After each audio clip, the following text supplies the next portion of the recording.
Kurt, in North Carolina, our governor has been real aggressive establishing an e-learning portal. We have Dr. Bill Randall today, who's been really instrumental in doing an online learning objects repository. And I'm curious your take on repositories that are rated, repositories that are vetted, because I think the challenge of tomorrow's world is going to be not that the content's there, but how do we know the content's quality? How do we know it's applied in the right context?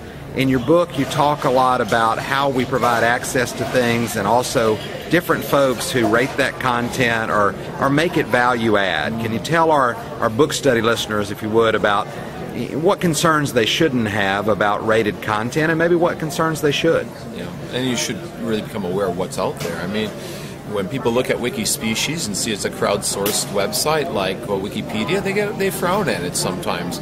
Well, they might look at the Encyclopedia of Life, which is indexing 2.7 million species with peer experts wrapped around it and millions of dollars to do quality contents. When we look at 53 trillion pages of content and we say, you know, of those 53 trillion pages, maybe 0.001% is high quality educational material that we can use. That's still more than most people are going to be able to read, access, and enjoy throughout their lifespans. So what we need to do, I think, as educators, especially I think in the K-12 space, is find these high-quality websites like the United Nations Digital Library, like the Encyclopedia of the Species, like the Civil Rights Digital Library, right? We need to find opening the page or turning the pages website from the British Library, which actually scanned in all sorts of rich documents from Da Vinci and Mozart and others and have audio wrapped around it. I mean, there are the Museum of Online Museums, of the digital museums of the world on the web. You know, there's a lot we can find and look to and say, hey, this is not so good.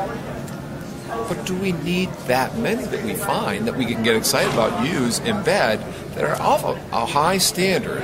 So one is you might create some internal standard board within your district to look at these websites that I've been mentioning here, and you might have the pre-approved or pre-stamped from your district, or maybe the state of North Carolina will do something like the state of Kentucky, where I was recently, which has, you know, the learning portal, the Kentucky Learning Portal, or Learning Depot, and indexing the rich quality contents that they have found, be it pictures, be it videos that are, you know, could be coming from public television within the state that have been loaded to the web. I mean, video. I mean, if there's any place that we should be really excited about now in 2010, besides the emergence of e-books, is this emergence of video.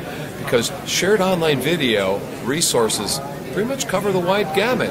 Now, how can we wrap around interesting, engaging pedagogical activities around that so it's not just talking heads?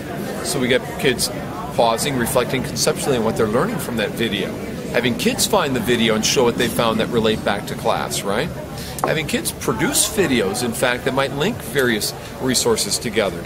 So I think if I was one really exploring this fifth opener, I'd look at Merlot if I'm in the corporate space, in a higher ed space, and I'd look at Connections if I was K-12 or higher ed, Curriki if I was in the K-12 space, and some others, but you know, in the Learning Portal at North Carolina.